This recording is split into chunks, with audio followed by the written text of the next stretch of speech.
Hey, everybody. Welcome back to another Timonspodcast. I'm your host, Tim, and this is my podcast, Cool Conversations with Interesting People. And man, do I have a conversation for you guys today. But first, let's get to some business and let's talk about Quiet River Massage and Revival located in Syracuse, Indiana. If you are stressed out, let me tell you, Jasmine has the thing for you. She does all types of massages, 30, 60, 90-minute massages, and she can unwind all of the stress that you have. She also does hot rocks and essential oils, so you definitely want to go check her out. Tell her Timon sent you. You can find her on Instagram at quiet_river_massage. I'm going to link her website below, her Instagram below. Go follow her Instagram. Get those followers up. She's almost at 100, so that'd be so sick if she got to 100. So we would really appreciate it. I'll make it really easy for you guys to follow her. And for sure, she always posts really good information. Right, Noah? Great information. Noah also agrees. She's down here letting me know how much she loves Quiet River Massage and Revival. So yeah, she puts good info on her Instagram, is uploading multiple times a week, helpful tips and tricks on how to get the most out of your body, your life. So go follow her. And thank you so much, Jasmine, for also sponsoring today's episode, which let me tell you guys, I had a great conversation. I sat down with HeyZeus. Dude, HeyZeus is fantastic. He's been doing music for over a decade now. And he is got some banger songs. I saw him out at the Rocky Button one time, a couple times actually. Yeah, come here, Noah. Tell me what you think. So Noah and I saw him out at Rocky Button one time, and he absolutely was a joy to chat with. He's got such a vibe. What do you think, Noah? Yeah, he's got such a vibe, and you definitely don't want to miss this conversation. He talks about just the things he's doing, how he got to where he's doing, how he's doing music full time, and what a cool conversation. Really enjoyed chatting with him. So yeah, guys, enough of me talking, but for sure, enjoy this conversation with HeyZeus. Bye. My buddy's house. He's like legit at my buddy's house. As a glorified cat person, I respect the decision. You know, dogs are, Yeah. Dogs, they're sweet. They're man's best friend. But I'm biased. Dogs are just, they're extra. They're a lot. I like cats because they don't care about people. Yeah, they just kind of I appreciate that about them.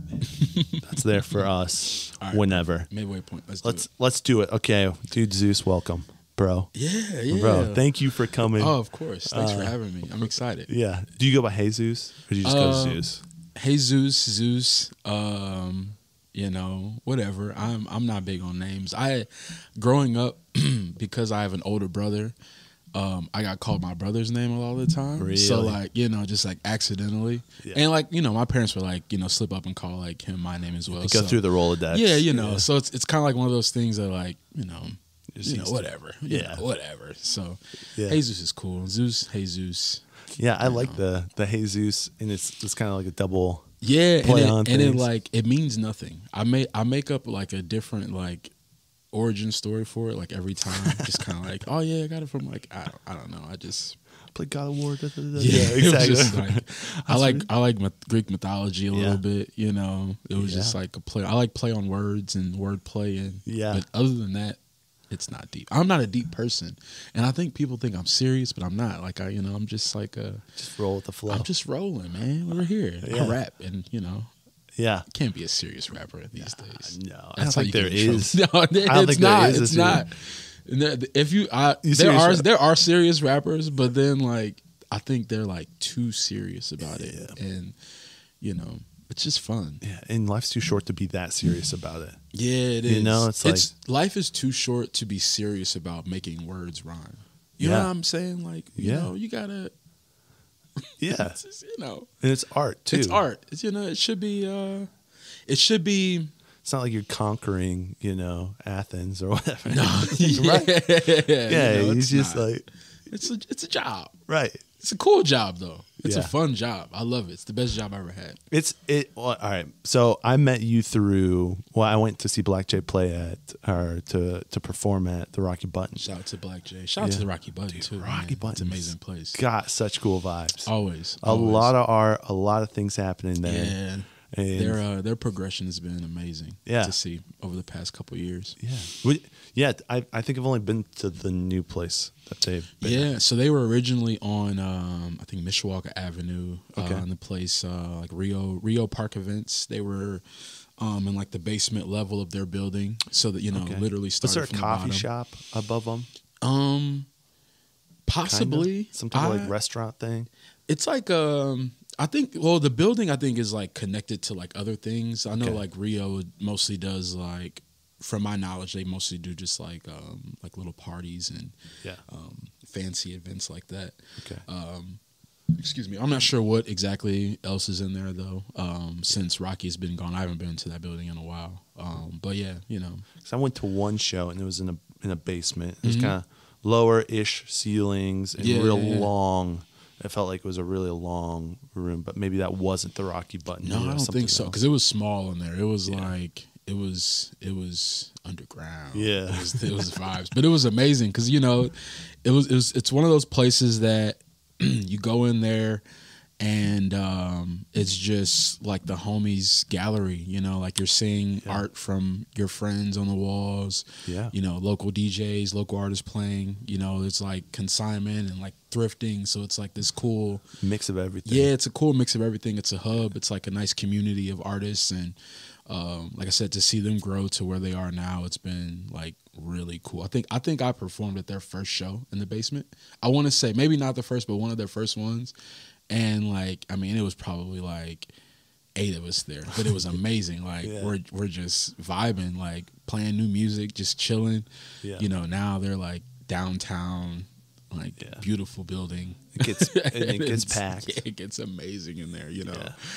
So it's people just walk by and they're just dancing. Yeah, and I think that's why I think that was one of the first things I thought about when they got the space. Like, man, there's gonna be so many people that walk downtown, just like hearing live music, hearing just random stuff going on, and they're curious. Now they're like, oh, what's going on? What's going on here? What's this cool stuff? When people stop and just listen.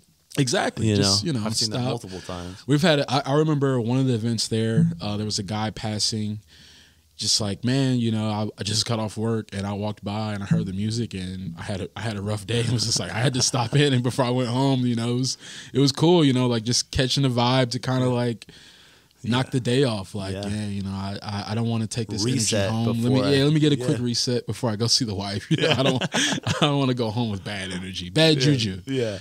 So shout out to the Rocky, changing lives out here. Yeah, I love it, man. The art, all the stuff. So that's the first time I saw you was there. I think maybe I connected with you on Twitter. Twitter is the great connector. Twitter is amazing. It's my favorite social media. It is by far my favorite. For the longest, it was MySpace for obvious reasons. Yeah, it's the OG. Yeah, got me through high school for sure. But Twitter is like fascinating. I spend an insane amount of time on Twitter. I got Twitter in 2011. Yeah, I'm 09. You're 09? So yeah. I'm like 15 years in. Yeah. You've seen that's also another progression. Mm-hmm. Do you, this is way off topic, but I love this. What do you think of it now? Has it gotten better or has it gotten worse? Because I think the answer is both. Yes. I was going to say that's a loaded question. It's both.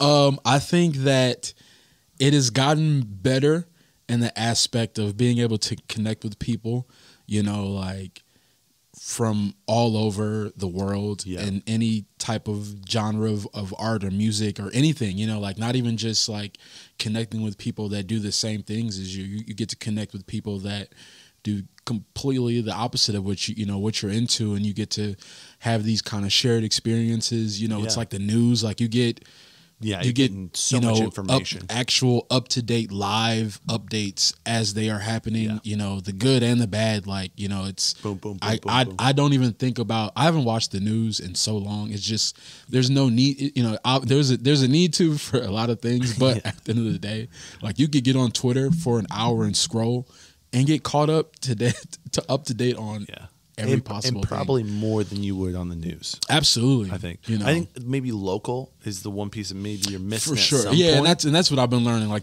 I'm not following any like local news outlets. Maybe I should, but you know, I just haven't. I get my local news from a Facebook group where they are just like. You're talking today. You're talking. Yeah. We're podding today. Exactly. Yes, sir. We're podding today. Yes, sir. It's like I get way more information and dirt and all the good stuff from the Facebook group where I'm like, okay, yeah, and you see the people fighting, you see the comments, you see like, yeah, you see the things that you wish you did not see on Facebook. Like, that's like when you want to, catch up on like all the personal things like you've been missing out at home. Like that's like if you move away from home, you're on Facebook like, oh man, I don't even need to go back home. I can just scroll through here and get caught up. But, I've lived life already. Yeah, I've seen it all. Yeah, it's interesting. Twitter is, I'm really enjoying it. I'm enjoying seeing what it's become. I was a little worried at the start, just to like, chaos. But I think it's like I like the chaos. It's my favorite part about it because you get to see. There is like when people talk about like not having a filter, there's like that, and then there's like not having a Twitter filter. Like it's like a complete different world. Like people say the most worst things. Absolutely. Yeah. Me and my girlfriend talk about it all the time. She's like, man, like why would they say this crazy thing? I'm like, you don't even get on Twitter for like an hour. Like this is nothing compared to the things that like people the old say Xbox on Twitter. lobbies, right? It's crazy. Like people say the most bizarre things on all sides. On all sides. That's the great thing. It's like it's the wild, wild west. Yeah. But I love it. Like I said, I live a boring life. So being able to get on Twitter and seeing like the chaos that like really happens in the world on a daily basis, it's kind of cool. It's kind of cool. And then I also enjoy looking at the impressions, like how many people are watching this, 4.1 million, or is it 1,000, 2,000, and even locally, I'll look at individuals, and I'm like, oh wow, a lot of people are looking at this. They may have one like, but there's 2,000 people have looked at this. Yeah, they saw this. It's so cool. It's like if a lot of those things like seem weird at first, but then like you get into, when you become like a content creator or you become like an artist where these things are actually important, like it's, like that's when you really start to notice and engage and like checking like, oh man, where are they really checking me out? Where are they listening to me? Where are they, but it's cool. It's cool to have that tool just available to you on, such a high level for sure. Right. It's and we could talk about Twitter all day, but it's absolutely good. It's not. Twitter's amazing. Yeah. I like that tool, and it also helps you direct how you navigate things. I get so much information. Absolutely, it's too much sometimes, but it's amazing. It's good. I love it when like new shows come out that are good too. Like it's just like amazing. Everyone's like a network. Like I gotta watch. My friends from all over the world are watching this with me. Yeah, I then go on Instagram or Facebook, other than the Facebook local groups. So they're good. But I'm like, this is just not. It's not hitting the same. It doesn't hit. Yeah, these jokes aren't funny. This is mid, bro. This is mid. Facebook is definitely mid compared to Twitter. Like every time, especially locally, like. Man, people talk about Facebook stuff all the time, and I'm always just like baffled because I'm like, I don't really know what you're talking about. Right. But if like Twitter talking points come up, all day long, like just where are we going? Yeah, that's cool. All right, so did you grow up in South Bend? Yes. Okay. Yeah, born and raised. Yeah. South side of South Bend. Yeah. I don't know. What school did you go to? I went to Riley High School. Okay. I went to Riley High School. It's cool. Yeah. Chill 4-story high school, a lot of stairs, a lot of crazy stuff going on. It was fun though. I was like really to myself. Not really necessarily to myself, but I was like I had like popular friends. Like I was just the guy that like had friends that were cool. So I was like kind of like cool by association. I didn't need to do much. It's just like, friends on the basketball team, friends that are like into shoes and stuff. One of my friends like had a car early, so it was like you go places. Yeah, it's like I'm just attached to the cool people. So that's nice. It was great. Were you rapping back in high school, or how did the rapping how did the music start? Let me take a drink for that one. It's a funny story because it actually just kind of like happened out of nowhere. I've always been really into artsy stuff growing up. Like my dad's a painter, so growing up I kind of always wanted to do something in the realm of art. Not really sure what it would be, but just kind of knew like I was a creative in my own aspect. So getting older, I really was drawn to like streetwear and fashion, and like wanting to kind of make my own like clothing line, and wanting to go that route. But kind of not really knowing the early starts of that. So luckily enough, I got connected with art friends that were, doing a lot of the same things that I wanted to do. So when I met my buddy, Terrible Tony, shout out to Tony, he was already kind of, in the same mind frame of like, man, I want to make art. I want to make clothes. And it's like we just immediately connected on that. And then from there, we would always be around like other artsy people, and just meeting friends that kind of were doing art in other aspects. You're tracked. Just kind of it's just you're like building this like community of artists, and you don't realize how much it is shaping the things that you want to do. You're just like in the moment, like, man, these are cool people. We're just partying. We're like talking about a lot of the same things. Like we're going shopping in a lot of the same places. We're going thrifting some days. Like we're like online, like looking up, all these like cool places to go and listen to a lot of the same music. So you have these like shared connections through art. And from there, like I said, meeting people that were making music, I realized early on that maybe a great way to get into selling streetwear of my own was to like get connected with rappers, because like most of like the cool streetwear brands that I like, all of the rappers are wearing those. So like it's kind of just like process of elimination. Like these two things are are similar to each other. Gravitate towards that. So that was kind of like my original goal. Like, all right, two of my friends rap. I'm always in the studio. Like I'm gonna like do like designs for them. I'm just gonna just be a fly on the wall and absorb this like this culture that I'm not too, like I listen to rap music, but I don't know the ins and outs of it. Let me just be around these people, and maybe the designs will just fall into place there. And from there it was just kind of like having roommates that rapped. I'm in the studio all the time. Like we just wake up to beats playing loud as hell. Like it's just like what the fuck is going on? Like, please, like I need to sleep. So you're just around like music all the time. Like, and we're like in the party stage of life as well. So it's like, it's just like, this is like, I am freshly on my own now. Like we are doing everything we want to do. And it was just kind of just like another, it was just another like chip on the art belt for me. Like it was, I didn't really think too much of it. It was just, let's flex this muscle. It was like the corny ass cliche, like my friends are doing it, so fuck it, I'll start rapping too. Yeah. And that's literally just like how it was. Like, and that's why I always tell people like I have like the wackest like rap origin story, because it's like I would just be around rappers all the time, so naturally it's like, man, I'll throw a verse on it, and then after a while it's like, yeah, I kind of like this. Yeah, I'll write another one, and you keep going, and it's like, all right, this is kind of cool. And then, fast forward to like performing for the first time, it's like, oh shit, like, whoa, people like this, people that I don't know like this. Yeah, and it's still like, for me, it was still this like really super awkward, like uncomfortable thing. Like I didn't tell a lot of people about it. Like the people that knew,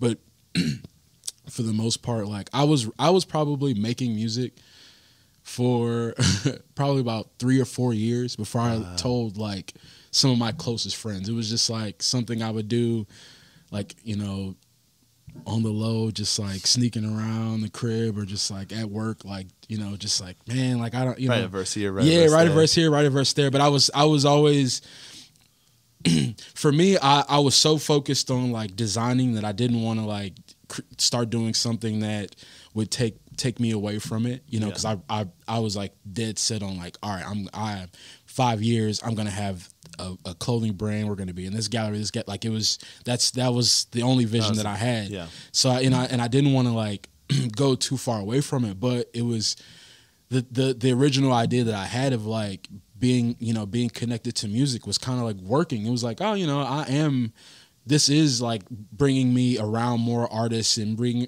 showing me more, you know, clothing stuff that I never saw before. So in a weird way, it was kind of working the way that I thought I wanted it to go.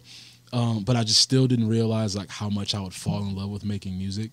And so like after a while, it just became like, I stopped designing. It was like, I want to rap. Like I rap. You switched gears. I switched gears, you know, but it took a while. It took definitely a lot of like ups and downs, a lot of like just like nerves and just vulnerability, you know. But I think it helped me. It definitely allowed me to go from like a really like closed off, guarded person to a lot more vocal, a lot more like, you know. Well, public speaking. You're public speaking in a way that's like, most people hate that. It's one of the biggest fears. It's getting in front of people and talking. And you're not, you know, it's kind of like that, but you're sitting there in front of people. This is how I felt at this moment when I was making this, and I'm sharing it with you. What do you think?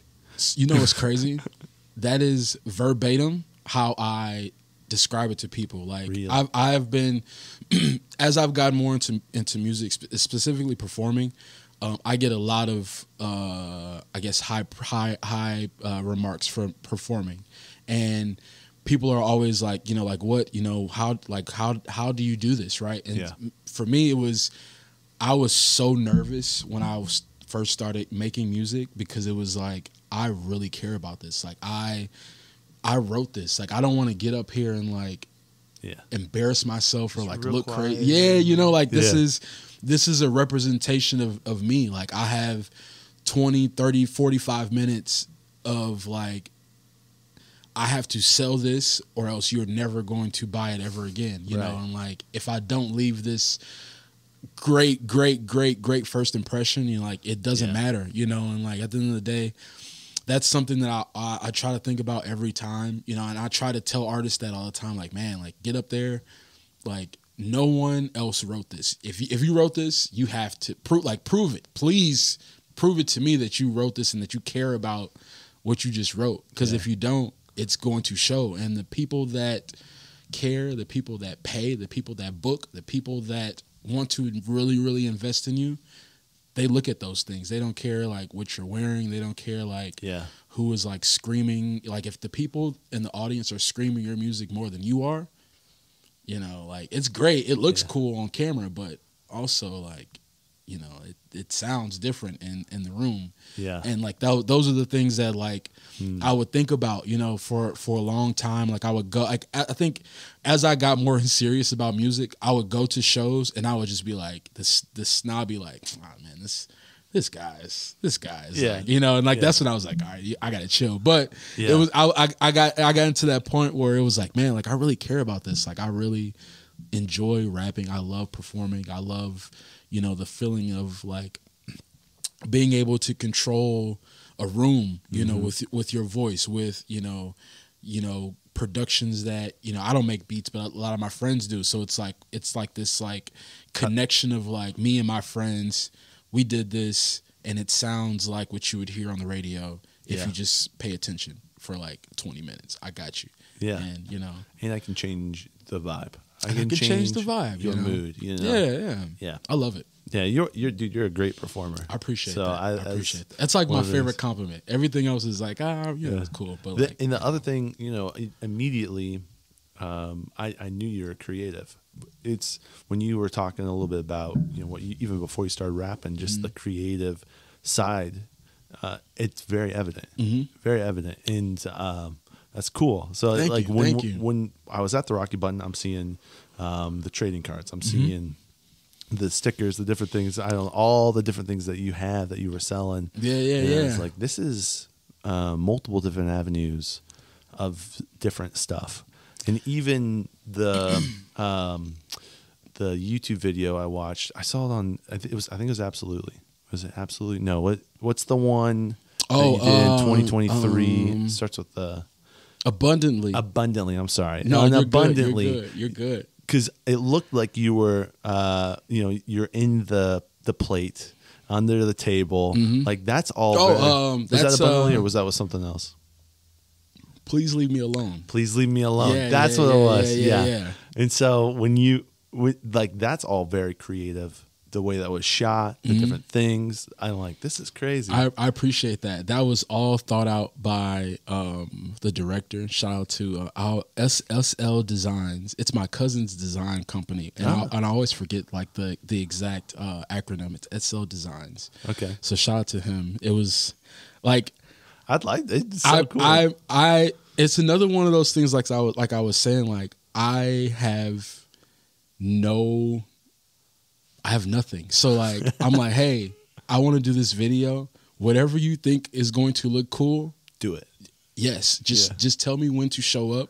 I will put on whatever you want me to put on. Like I have That's so because cool. it's like this is your like world. Expertise. This is you got like I can't even I don't even know how people do it. Like even like making like production, like I've tried to do that. Yeah. And it's like 5 minutes in, I'm like, nah, like this isn't me. How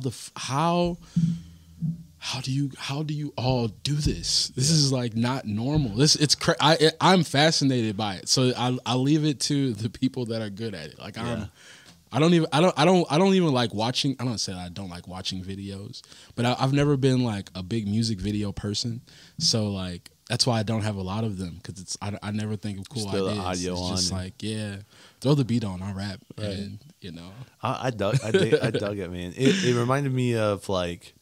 I don't know, like Gymtown or someplace that was just like kind of out a little bit out of the way, but also like you could tell it was cool. It was cool. We just like this, random field and just running around. It was fun though. Like we had a blast. It was like freezing cold that day. Oh, well, so it was. You dropped it on Twitter. That's where I saw it.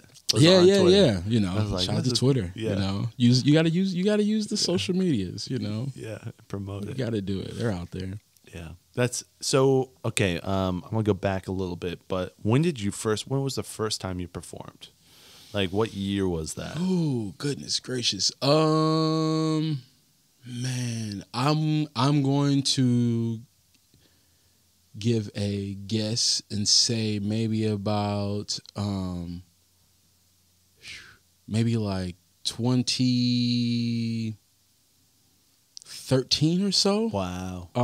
And it was one of those like situations like my friends rapping, hey, write something to this and we're gonna do this show and you just like come out and do this verse and wow. It was like but a lot of Jack Daniels and it worked. It was that was like the time where I was that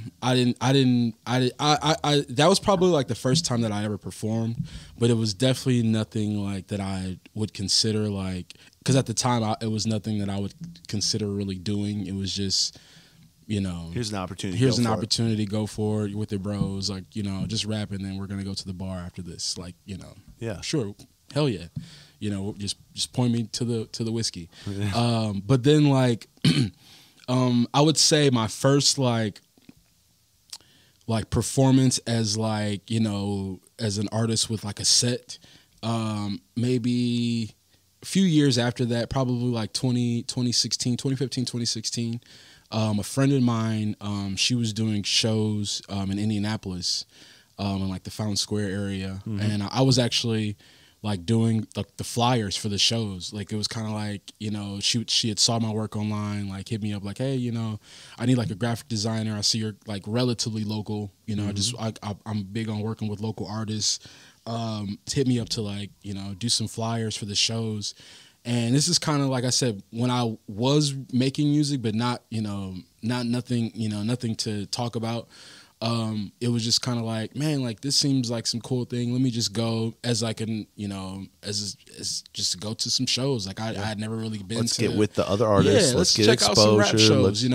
Because in my mind, like rap shows in Indiana, like Yeah. Like, what do you mean? What do you mean? Like, there's like rappers down there. Like, what are you talking about? Yeah. So it was kind of just like another one of those things, like, trying to, experience a new city, new market, like some, connecting with artists that, like I said, doing the same things, but in an even more new area. So that was kind of like that goal. But then going down there, I found like a new love for like rapping, because I like just seeing like it was another eye-opening experience, because it was like some of my first like rap, like live rap show experiences, but then also like these are like artists my age, like just like young, some younger, like the most underground, like all genres of rap music. Not even just rap though. It was like just so many, like everything, like punk bands, rock bands, like folk shit. Like it was like all of the things that like you'd think like would never happen in Indiana. Like you're seeing them, and like this happens like every week down here. Like I can just take a 2-hour drive to shows like this all the time. Like I'm in. So it was kind of just one of those things where I would make flyers for the shows, and I would just like, oh man, I remember them from the last show. I'll just drive down, and then like after a while, I kind of like, hey, by the way, I'm getting into music. So like my first like show was in Indianapolis. So like it was like a all age venue. Shout out to the Hoosier Dome. It was just the Hoosier Dome. Those are some good days. But yeah, like it was like, it was so cool for me because South Bend kid, like I'm, rapping in Indianapolis with people, and it was great. Did at that time, was there kind of a music scene in South Bend? There was. It was mostly like bands though. Like it was a rap. I feel like there's always been like a somewhat of a rap scene in South Bend. And I think maybe I was just so naive to it because I thought, thinking that there was only in Chicago, it's like, only New York, it's only in these yeah. markets where like, that music is played all the time. And, you would go out and not hear the best of music. So, in your mind, you're already thinking like, there's no fucking way. Like we have a rap culture around here.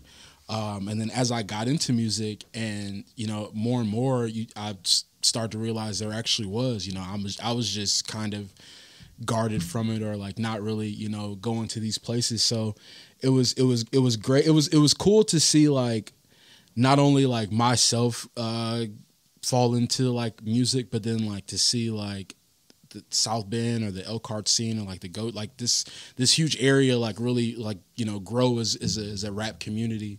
Yeah. I feel like it kind of just like it was like a whirlwind, and now I feel like it's rap shows all the time now. So it's great to be a part of it for sure. Opportunity.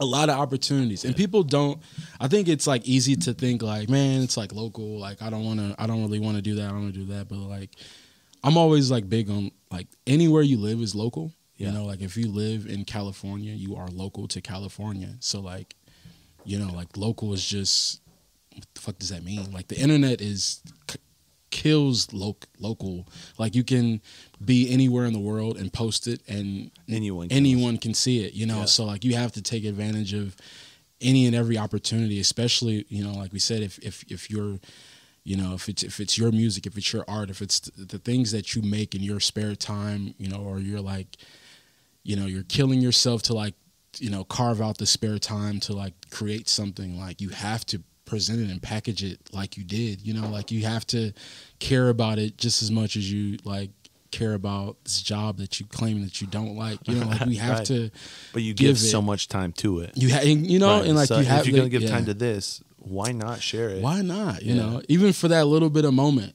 so like I always like, dude, I love, I'm big local. Like same, like it matters, like I was blessed like getting it early into music to be able to like have friends all over the country. So I would kind of like travel to places like, oh, let me come through, let me, crash here, do this. So you get to see so many different things. Like I remember like doing, I remember being in Orange County, and I opened up for an artist, and I remember getting off the stage and a guy coming up to me like, man, bro, like I'm gonna be honest with you, I go to shows all the time, and I hate openers. But you were like one of the best openers I've ever seen. I was like, man, I really appreciate that. He's like, you know, where are you from? I was like, South Bend, Indiana. He was like, yeah, never heard of that, but you know, keep doing your thing. And it's just like, you know, but if you go into these things thinking like, you go into a lot of things thinking that people are, you know, not going to understand you or they're not going to get it, and you realize that there are probably more people that do, you know, and that goes for like anywhere in the world that you end up, you know, and you just have to be confident in what you're doing. You have to just roll with it and just trust yourself enough, I guess, to know that, you know, you can't be bound by local, you know, like not anymore. Like it's, you know, we don't live in the era where like you're only hearing music on the radio or like you're only getting things or like every 6 months. You're only hearing music around the campfire in your truck. Yeah, you know, like no, like we're way past. We could record a song right now and put it out within 48 hours. You know what I'm saying? Like it's, you know, it's the rules have changed, so you have to kind of adjust and grow with what's going on. Yeah, but, you know. But with with those rules changing, there's so much music out there. And you can choose whatever you're feeling or however you feel to tap into it. Exactly. But now the fact that you can do live music locally, that's where the difference is. Absolutely. Like when I go and watch you do your music live, it's like, oh, I feel this way different than when I'm listening to it in my headphones. For sure. This is a totally different vibe. And that's the cool thing about being local. Like, it's going to be harder for me to go to a show. It's going to be way more expensive for me to go to a show when it's Chicago or Indy and it's a big name. You know, it costs money. If you go there, it's way different than when you're in an intimate spot with someone just like, this is what I felt at this moment. Here it is. Yeah. No, it's real. I love selling like a mainstream experience to a hometown like local crowd, because it's I feel like it's appreciated more, you know, like if like I make art for a living, so like, you know, it's in the position, I'm in the position where, you know, like turning down a show because like, oh no, it's in South Bend, like I want to be big time, like no, like what, like at the end of the day, like the people that are there could be from anywhere in the world, could have family anywhere in the world, could pull out a phone and that person could be, you know, connected to such and such, and you know that could change your life, you know, and like one opportunity could lead to the next opportunity. So you have, I just love, and I think I love like I love rapping so much, like performing so much, that I probably would like rap anywhere. Yeah. For like any, you know, I just love it. You know, like I don't think too much. I don't know. I don't ever want to take it so seriously that I like hate it, or like that I'm like sad making music, sad doing something that I just genuinely like to do. When did the switch happen from working a job to doing this kind of full time? COVID. Really? Yeah. Ironically, it was kind of like on the fence type of thing. Like I was working a job out at St. Mary's College. Shout out to the Bills. I was cooking out there, and this was kind of like, it's funny because this was kind of like when I was really like getting more serious about music, and I just remember like a lot of times being at work thinking like, fuck, I have to get out of here. Like I need to be at home. Like I need to be like in the studio. I need to be like writing. Like I wish I was, you know, like I would be like walking around the kitchen just like writing stuff down. Like as soon as I leave, I have to do this. As soon as I left, I'm forgetting all of it, and I'm like even more upset. Like fuck, like I had all this inspiration, boom, boom, all boom. of it. Now it's gone. Like I don't want to do anything.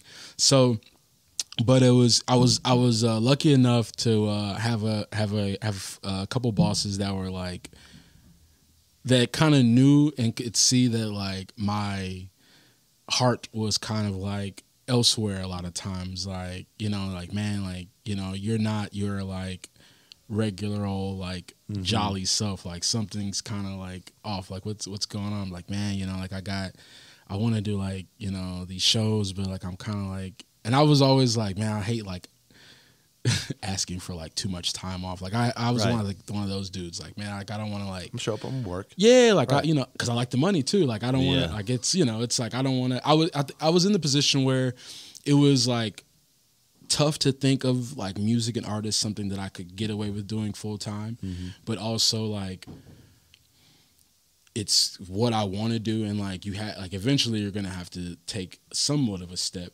So like, and having this conversation with my boss, he was just like, man, like like you kind of just should like talk to me about this a lot sooner, bro. Like I'll work around your schedule, and that was like one of those like, oh okay, maybe I can like fit this into my life, into my schedule a little bit more. Yeah, and it was working for a while, and then kind of just the world shuts down and you gotta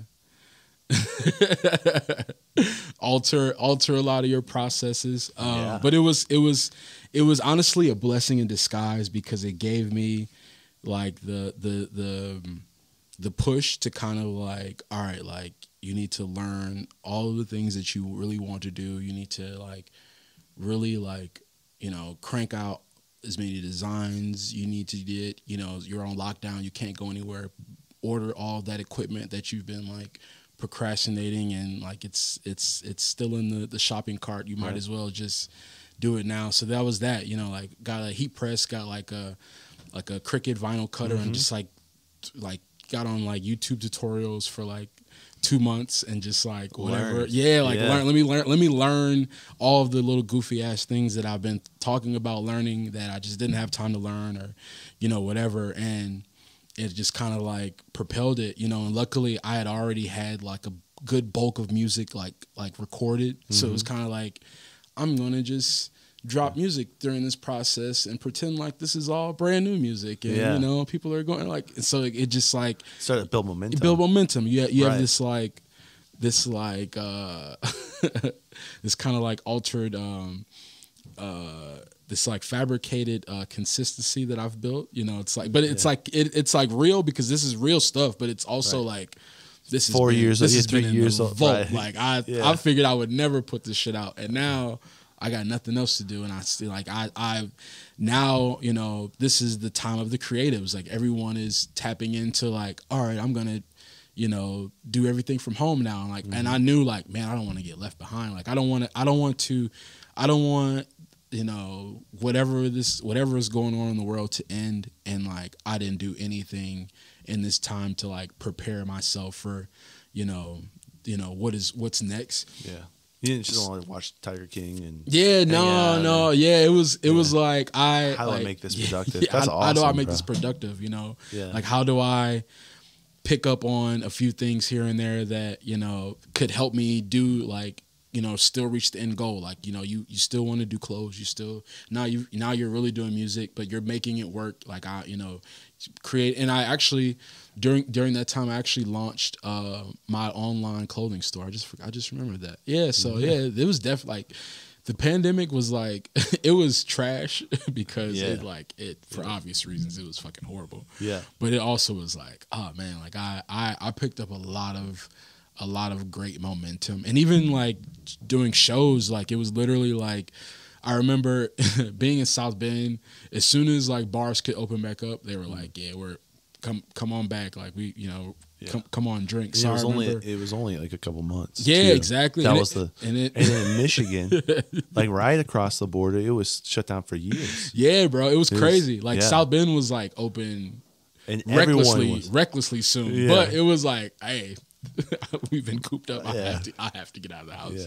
But that's part of Indiana too, being like kind of like, we're just gonna do whatever we want. We're just gonna we're the Florida of the Midwest in a way, dude. Florida of the Midwest. In a way. I just remember like being at like the bars like as soon as we could, and that was like one of the first times that I had gotten like booked again, like literally just like sitting at the bar like, hey man, you're such and such, we're now that we can open back up, we're gonna come through. And it's like it was kind of like one of those like, all right, like I'm ready, because I've been stacking up ideas, I've been doing this, like I've been figuring out how to like actually throw my own shows in this process. Like there was so many things about like doing music that I like you don't think about, like hey, like I want to do this show. Well, do you have mics? Do you have speakers? Do you have a mixer? Do you have cables and cords? Like, do you have, like, there's, like showing up and realizing like, oh, I gotta bring that. Like I have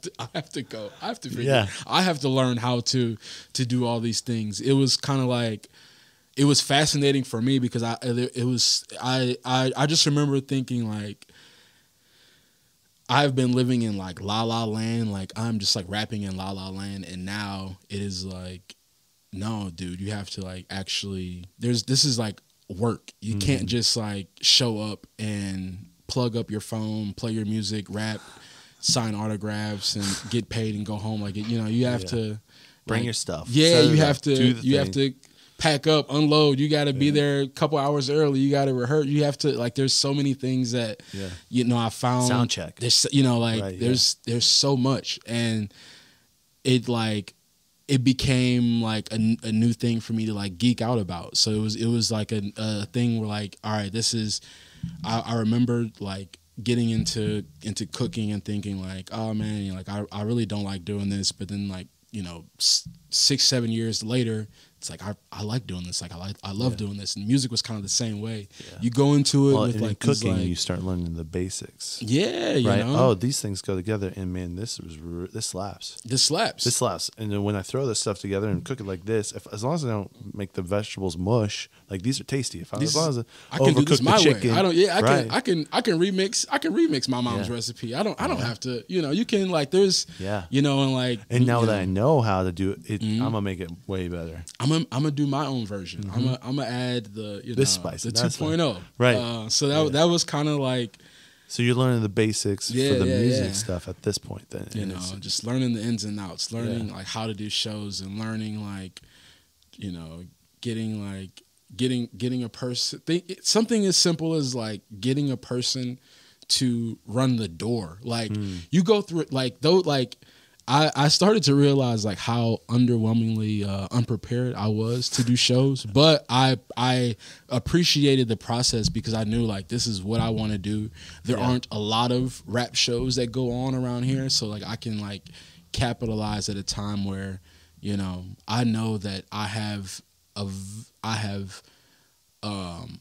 very versatile catalog. Like I can be family friendly if I need to, but I can also be raunchy if I need to. And I know that will, set me apart in a lot of ways, especially in an area where, there may not be a lot of rap music, but I can touch all of those bases on whatever you need. So like those are the things that I was thinking about early on, knowing like that would keep setting me apart from others. And it's it's been able to work so far. So and especially in an area that's like kind of hungry for live music. And I think after COVID, people want. It was crazy, real, because we were all digital for months. And it's like, man, I want that real. I want to be there. I want to hear. I want to like be like, my ears are, feel the whole vibration through my whole body, not just And I think because I was like, same. So it's like I want to get out on the stage and like.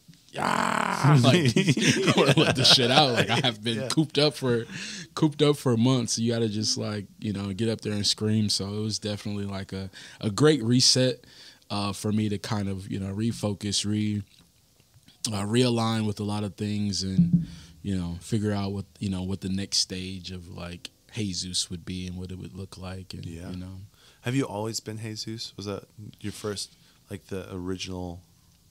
Rap name or has it kind of no, it's always been HeyZeus. I was always so like when before I rapped, it was HeyZeus as well because I was doing like graphic design, and I just wanted to find like a name to use, and I couldn't really think of anything. So my first art name. This was actually like my Facebook name for a period of time as well. Was Dalt Wisney, like Walt Disney but flipped. It was super ridiculous, right? I remember one time I got like a package in the mail sent to the house, and my mom called me like, "Hey, like, do you know a Dalt?" And I was just like, "No, like I think completely forgetting. Yeah. She's like, yeah, I think someone's like sending us like the wrong stuff, and like before she hangs up, she's like, yeah, Adult Disney. I'm like, no, actually, no, I forgot, no, please don't throw it away. Yeah. But yeah, that was like my first like corny ass like artistic moniker. Yeah. But it faded fast, and then HeyZeus kind of just, like I said, it just happened. I don't know. I wish it was something like that I had to like win in like a fight or something. Like I had to like. Well, you might have to. It might be coming.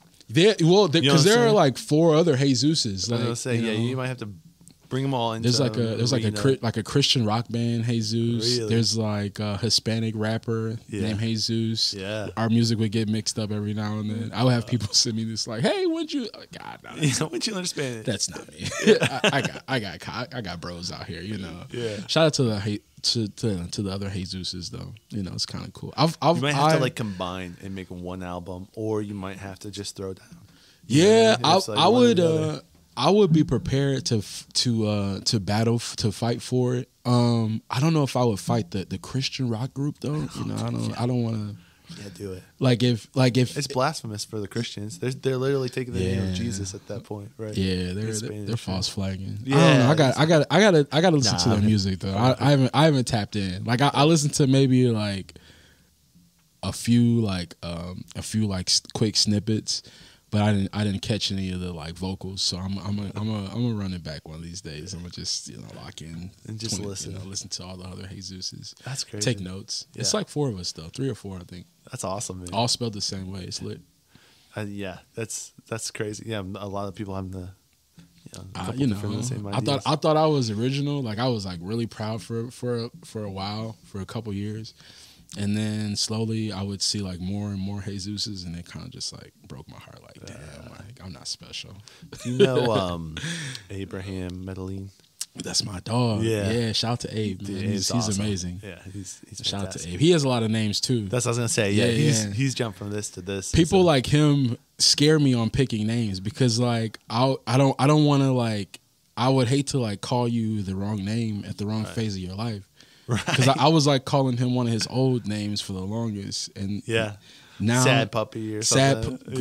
Sad Puppy, and then it was Gross Puppy, and then it was like Son of Eve, but I still call him Gross Puppy. Yeah, like I can't keep up, bro. And it may have been another one. Yeah, I think that's funny. That's great. You know, shout out to, I don't know. I've been thinking maybe I'll change the rap name though. I don't know though. There's something about branding too.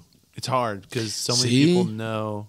I hear you. Yeah. See, it's tough, and like because I'm like, there are some people that like, I don't want to say like I overbrand, but like I've like completely like dove into like the HeyZeus, all of the possible HeyZeus flips that I could possibly pull off. Right. Like I think of them every day. So like now I'm thinking like, man, like if I shift to something else, like maybe the evolution will come later. Right, when it's at that phase, maybe, who knows? Yeah, I'm willing to see. You know, I'm also, you know, I'm unpredictable. So maybe I always think about changing it. And I know that I am also, if I ever did, it would just be like completely on a whim. Like it would just one day it would be there's no heads up or anything. Just flip the coin. There's something to that. I'm not sure if you're familiar or what your background is, but.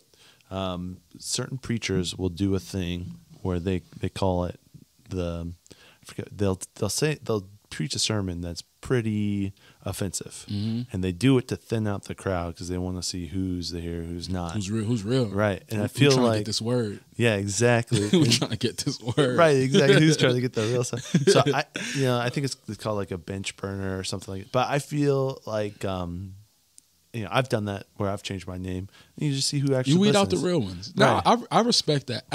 Or you just make it super hard for the people who really want to listen that can't find you now. You know what I mean? But I don't know if it's that or the other.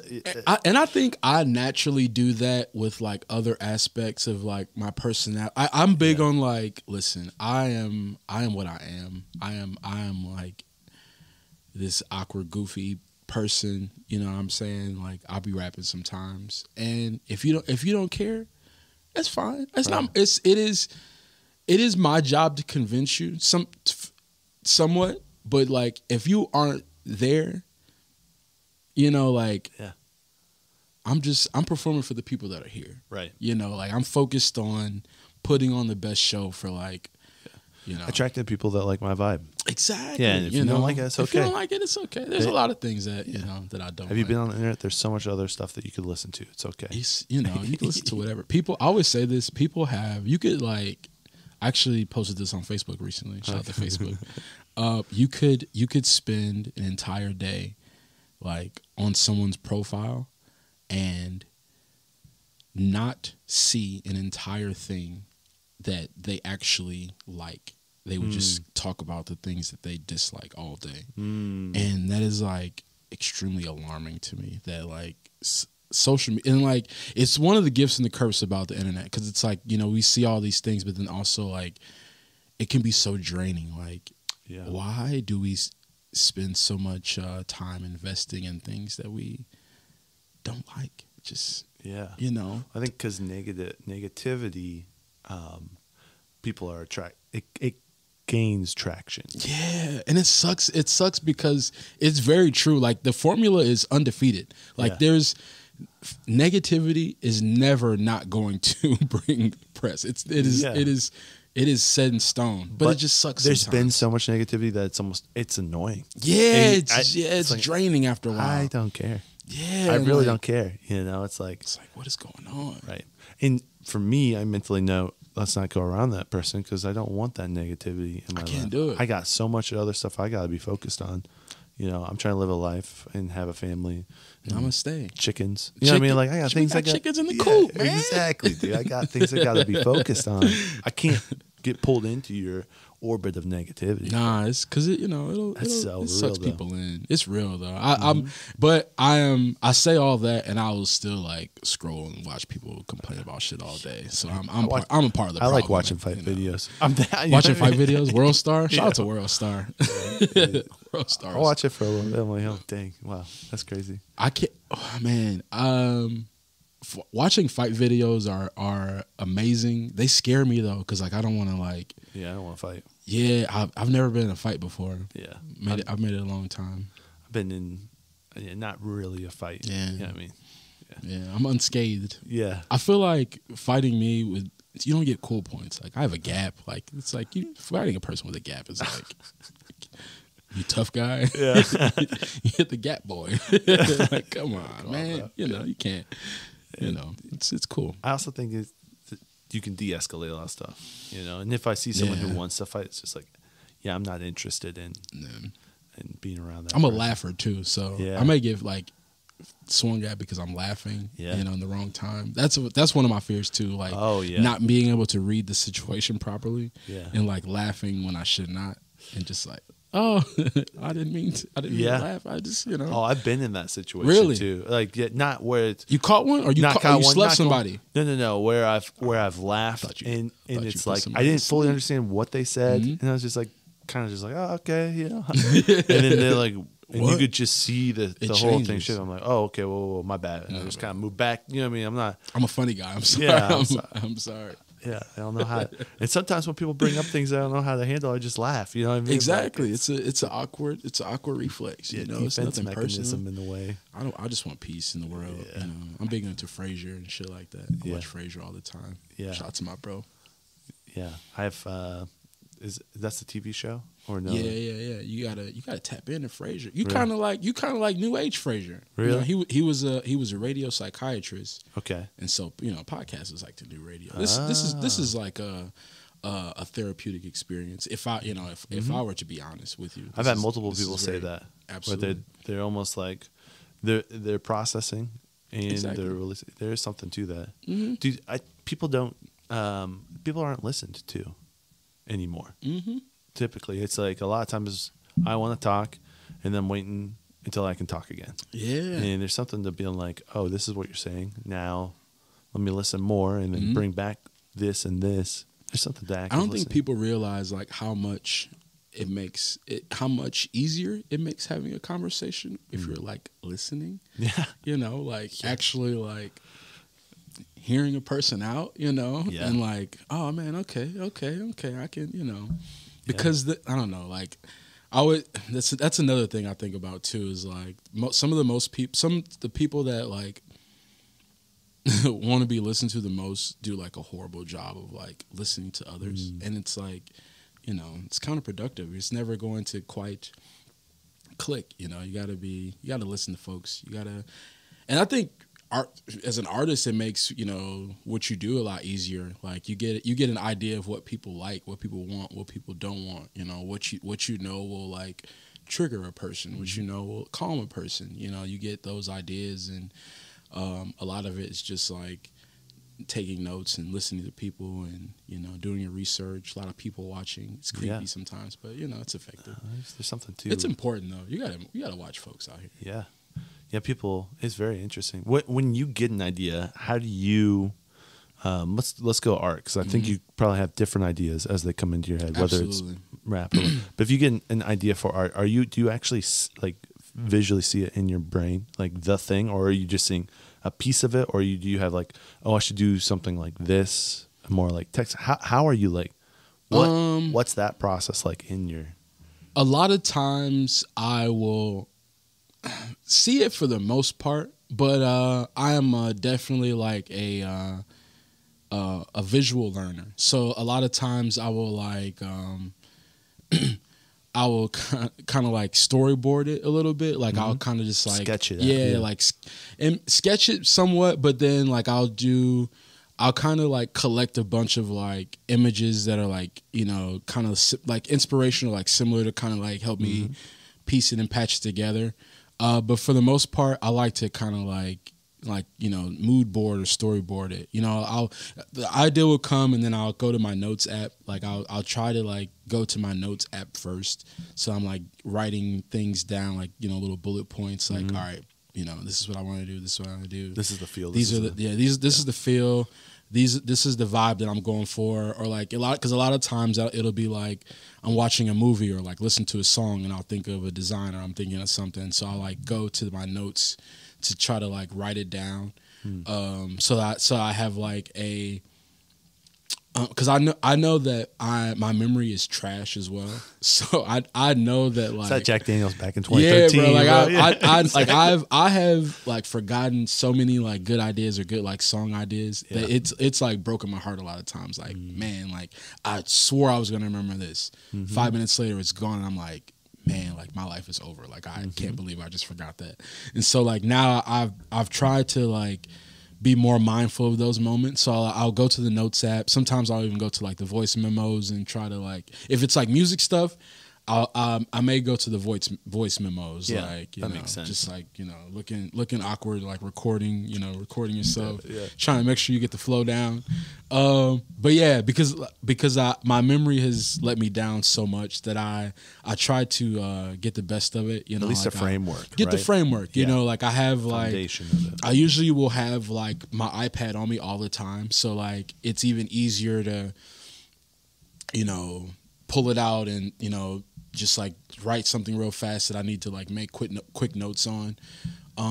But yeah, I try to do that, but I also for me, man, like the inspiration kind of comes and goes and kind of come, it can be, there's sometimes where it's just like overwhelming, like idea after idea after idea, and there's times where it's not. So like I've had to learn to be patient, with myself, especially because like I am balancing like graphic and music. So I don't want to spread myself too thin on either.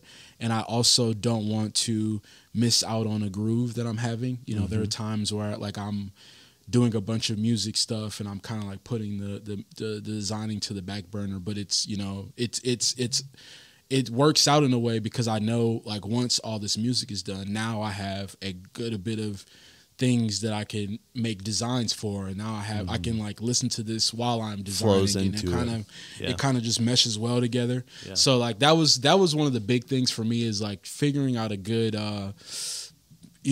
working system that I'm not like not doing too much of one thing and not doing too much of the other, because I've gone through that, and it kind of spiraled in like now I'm everything I design is whack, or now everything that I'm writing is kind of like burnt out or the same. The same. You kind of just it gets a little clunky. So I appreciate the fact that I have two things that keep me creatively occupied, and they also blend well with each other. Like there are times where they don't, but there are a lot of times where they do, and it just keeps the process spurs going. The other. Exactly. So with the music, because that's the kind of the next question. Mm-hmm. I like asking artists how they write. Mm-hmm. Some of them, some individuals will want a beat and then they just flow to it. Others are getting ideas mm-hmm. and putting those pieces together and then kind of like stitching. For sure. So how and maybe that's evolved for you. Yeah, not necessarily actually. I would say 90% of the time I need to have the beat first. There have been a few times where like I've kind of just had like a melody, and just thinking of something, and you kind of like it, but you don't really have anything for it, and like later on you find it like that. There have been a handful of songs that I've made that way, but for the most part, it's definitely been having the beat first. I think that I've always been like oddly like particular about production, and as I've gotten into like music more and more, I've seriously become particular about it. And so like I definitely need that, because it's a collaborative effort at the end of the day. Like like I've tried to do poetry, and that's something that I probably would never want to really do, because it's so much more personal and vulnerable. Like like I appreciate beats because they take away. There's like a great beat, like you have the luxury of not necessarily having to say the wittiest things or saying the most crafty things, because this is like a collaborative effort of sound, and like you can like say something for it brings a level of emotion. Exactly. Right? It brings a level of it pulls vibe. people in, Mm-hmm. And then your words can kind of take them to that next phase, but it's definitely a part of the process, and I've always appreciated great productions because they add so much to the value of a song. So yeah, it was for the most part it's hearing the beat first. Like I said, sometimes you hear it and it's like instantly like verses I got, and then other times it sits for a while, and you write a song to a beat and you love it, and then you record it and you really don't, and you realize like, no, I need a different beat, or I need to do this and do that. This isn't evoking what I wanted. This isn't bringing out the And that's what like made me appreciate. I think performing music helped me record a lot better, because it allowed me to hear the song, or like alliterate the song in a different way. I feel like in the moment of performing, like as a rapper, you're like if you really like care, or like are like, I feel like it's natural for rappers to just get into like the braggadocious, like, hey, I'm the shit, like I do this, right? And so you get into those modes, and there's nothing better than like performing a song that I know these words like the back of my hand. Like I know every word, I know every ad lib, I know every time the crowd is gonna react, like and so you perform it a lot. The energy is different. So there were a lot of times when like I love performing like music that is like unreleased, or like just like music that I have been working on for a while, because it gives me a different perspective each time. It gives me a different like, all right, the crowd likes this part, let me double down when I record it, let me make sure I do this and do this. And there are a lot of songs that I wish that I honing it, bro. It's like perfectly sharpening the crafting it like meticulously, putting it together. Like there's songs that I have released that I wish like, you have done that process. I need to like redo this, because now I've performed this now for like 4 years, and like my energy on it is way different than it was but that's the part that I love about, you know, the whole process, because you grow and you grow, you know. Like I remember when I first started recording, I would go to studios for like the first few years, and then time passes, and you know, I am one of those people that I like to record a lot of music, so like it was like becoming financially irresponsible for me to be paying for like studio sessions every week, and it was like, all right, bro, like you have to get a mic and figure a little bit of this out on your own, because like, you can't. And I would be driving to Indianapolis to record too, so it's like I am like carving out like time to go spend money, to go spend money like 2 hours away from home. So it's like, all right, bro, you have to, something's got to give. You got to figure something out. But I was always like apprehensive, because it's like, man, I don't want to like add this to the list of things that I have to like learn from scratch. Here's my process. Now I have to add a whole brand new thing. Yeah. And something that has like, it's intimidating. It is. Yeah. And it's so there's like, and you talk about the nerd out. There are people who, you know, spend out years of their life to understand how to make it sound. Like, and like it sucked, because like I went into it like working with a really good engineer. So like the bar was set dramatically high. So it's like, if my first song that people have ever heard sounds amazing, and now I'm going to like trying to record on my own, like people are gonna look at me like, nah, bro, get the fuck out of here. So that was like, it was like killing me to like, man, like I can't even like put music out, because it is never going to be as good as this was. But it was one of those things that like,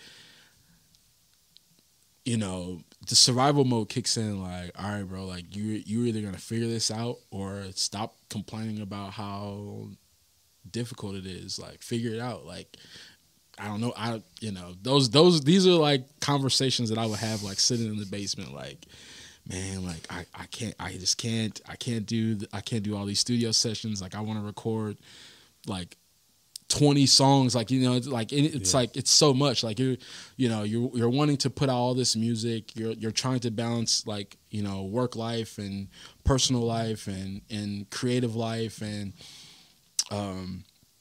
the finances kick in, but then you also still got, you're like paying rent and partying, and like, you know, you gotta something's gotta give. Something has to and at the time it was like studio the music stuff, because it was like, you know this is also like, you're not like so you're not dedicated enough to like stop doing the other things, clearly. So, you know, you'll figure it out. But then once it was like now or never, you know, I appreciated music a lot more at that time, because it had become like something that I was like getting like recognized for. It's like, oh, you're HeyZeus, you rap, come, you know. And so now it's like, all right, I have to learn these things. Like, I cannot just keep procrastinating it. I have to get a mic. I have to, you know, do all these things. But, you know, it was great, because then it helped me, you know, help learn a whole new aspect of music and recording, and, you know. And then there's not a barrier. I mean, the barrier was learning it,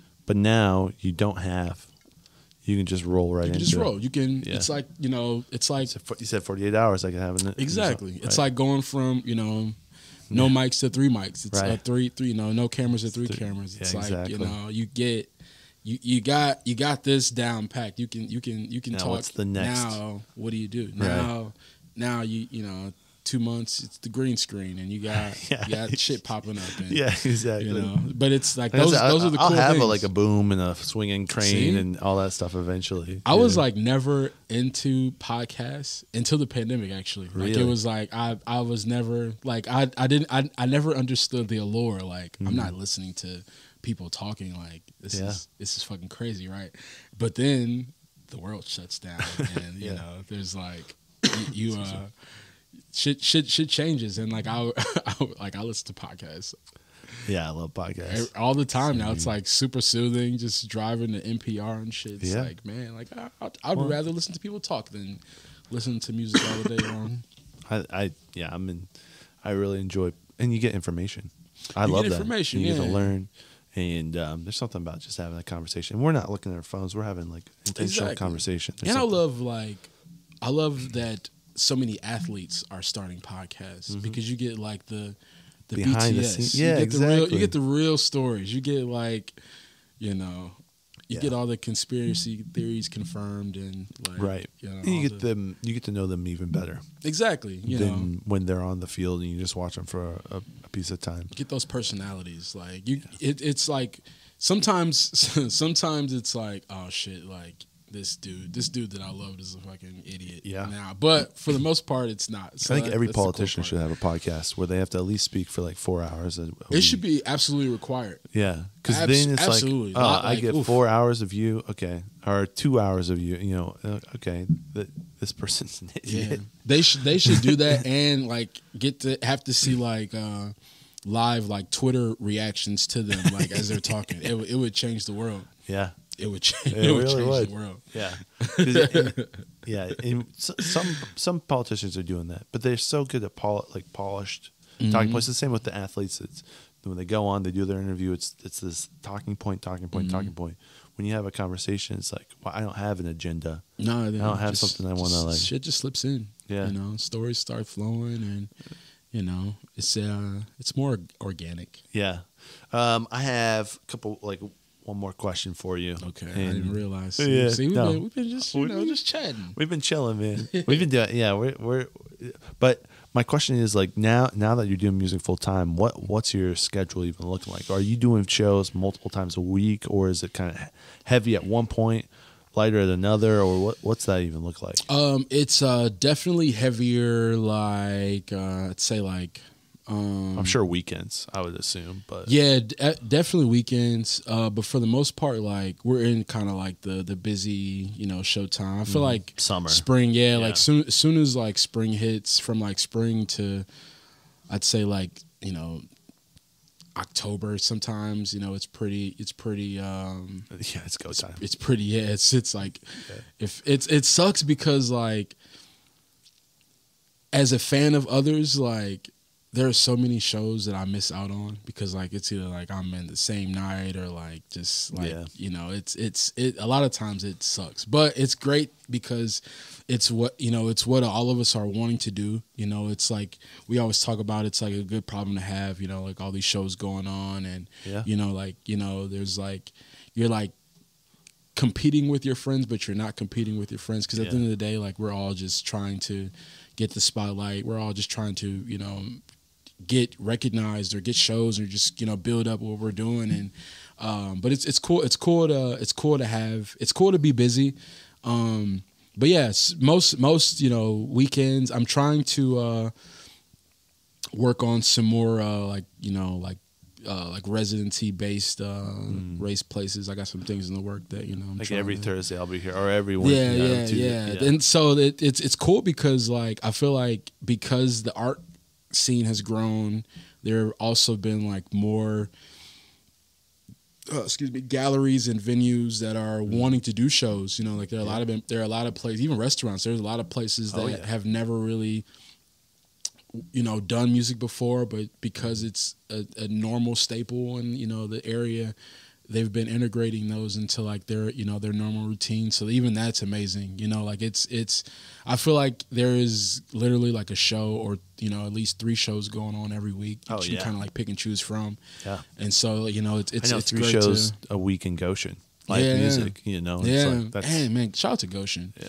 Shout out to Goshen. I'm actually doing Goshen's first Friday August 2nd, I think. Really? Like yeah. Okay, we'll come out. Yeah. 100%. Early plug. I love Goshen. Goshen was like one of the places that I never thought was like into music at all, especially like rap music. Yeah. And then like I got booked to do a show out here, and it was like some of the nicest people, even like old people. Like it was like, oh, you guys fuck with rap. Yeah. Oh, this is amazing. I'll come to Goshen white anytime. Hair, just chilling. Bro. Yeah, exactly. Like music heads though. Like I have had some great shows in Goshen. Yeah, absolutely, some great 10 out of 10. There's a lot of art in Goshen. It's really cool.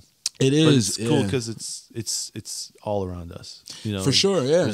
There's music happening in Middlebury. There's music happening in Elkhart. You know, in South Bend, Mishawaka. Yeah. I feel like we're just in the sweet spot where like we are in between so many big markets, and like a lot of times you just don't want to like have to go to those markets. Like you don't want to always have to go to Chicago or Indy or like even Fort Wayne. Even Fort Wayne, like hour, 2 hours. I've never been to Fort Wayne. Really? In my life. I've been to Fort Wayne once, like on like coming back from out of town, like dropping somebody off straight back. I've never done anything in Fort Wayne. Yeah, it's so weird. I always think about it. Like second largest city in Indiana. I'm gonna go this year before the year is over. Yeah. I'm gonna hit you up too. I'm gonna text you like, hey bro, I'm dude, love it. Yeah, I'm in the fort. I'm in the fort. There's cool stuff there, man. I don't know. It's like any other town in Indiana. That's how I feel. Yeah. Indiana has its kind of same flavors. That's the coolest part about the world is not even necessarily the world, but like traveling in the country. You know, like you could end up anywhere and like find something or see something that like reminds you of home or like makes you appreciate home. Like there have been so many times where like I would say that doing shows in other cities actually made me want to do more shows in South Bend because it was kind of like my pride kicked in after a while. Like, man, like we can do this at home. Like such and such is better than these dudes. Like we can you know, set up. All of the people are just like people back home. Yeah, bro. Why not? Like even like meeting like Black Jay and like 10% of them, bro. It was like, you know, you meet all these people and like there's so many, even now, like there's so many new artists that I meet. And like I feel like every year I meet a handful of new rap artists. And it's like so cool to me because it's a constant reminder that like there is art that happens here. Like there is all the things that people think or that don't go on here absolutely do happen all the time. Yeah. And it's just a matter of like finding it and preserving it, you know, making sure that it lasts for, you know, as long as it can. So, you know, it's watering it, giving it sunlight and letting it grow, you know? Exactly. You 100%. know, put some seeds on it. Yeah. I really, some of the, like Black Jay's music, when I'm listening to it, because he's all in my Spotify playlist, you know, he's like, you know, driving 90 on the bypass. I'm like, I know the bypass. Yeah, bro. You know what I mean? Like, I love that because it's like, I've been there. You know, I've felt those things. I know those things. That's why I love local music. Those, you know, those are the things that like our favorite rappers do. Like they take pride in Toronto. They take pride in wherever they're from. Yeah. Fayetteville. Like, Fayetteville. Yeah, exactly. If J. Cole can rep Fayetteville, we can't rep South Bend, Goshen, Elkhart. Like you know what I'm saying? Like it should be that. Like it should be. I am from this place, Brooklyn. Like, right? Yeah. You know, like you know, it's my family. Like my family still lives here. How can I not, you know, appreciate it even a little bit, whether it's the good or the bad. Like you talk about something, you know what I'm saying? And those are the things that connect us. You realize like, you know, how many people actually do take pride. Like, you know, growing up thinking like, man, nobody cares about living here. People do not give a fuck about living in South Bend. Like people are trying to get out of here.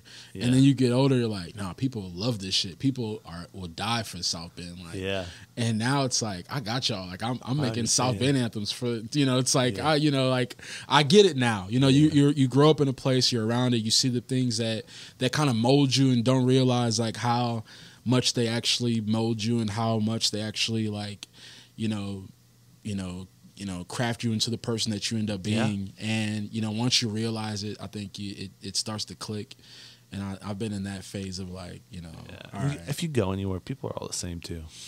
Everywhere, bro. But I would rather be with my community. Yeah, same. Like I would rather like because I've been on Twitter for 15 years. Like people are the same.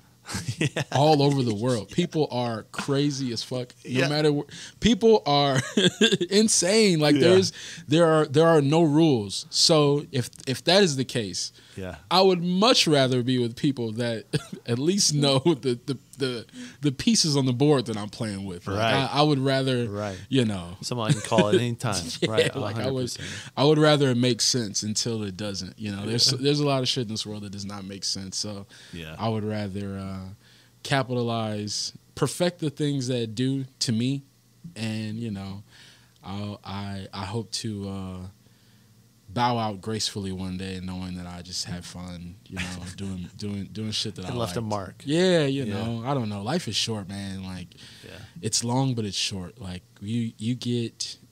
Life's short, man. You can't take this rap stuff serious. Yeah, right? Yeah, exactly. Right? You cannot take this shit serious. Please don't take this rap shit seriously, man. Beef with rappers if you want to. They don't care. These, they're still gonna get money. Yeah. Just do it. Rap should be fun. It should be all the quirky things that, I don't know. Rappers should be creative. It should be creative. I'm just, it should just be, if you're not smiling, if nobody's smiling when it's all said and done, then what's going on here, man? Rap came from like hippity hip hop, like there's no rules. Like that was Flash. bars one day. Like there was one point in time where like somebody heard that and they were like, whew. Yeah, they slapped. Whew. Yeah. What's the I saw this on Twitter, but it was like this old black and white and these guys rapping about Noah's Ark and on comes the hippo 2x2 and it was kind of like it's just interesting to see some even back in, people were like, whoa, this slapped, let's put them on TV. Yeah, enough to like turn this up. Yeah, turn this up. Yeah. I love Noah's Ark, man. Get this stuff going, bro. Play this on the speakers, bro. Yeah.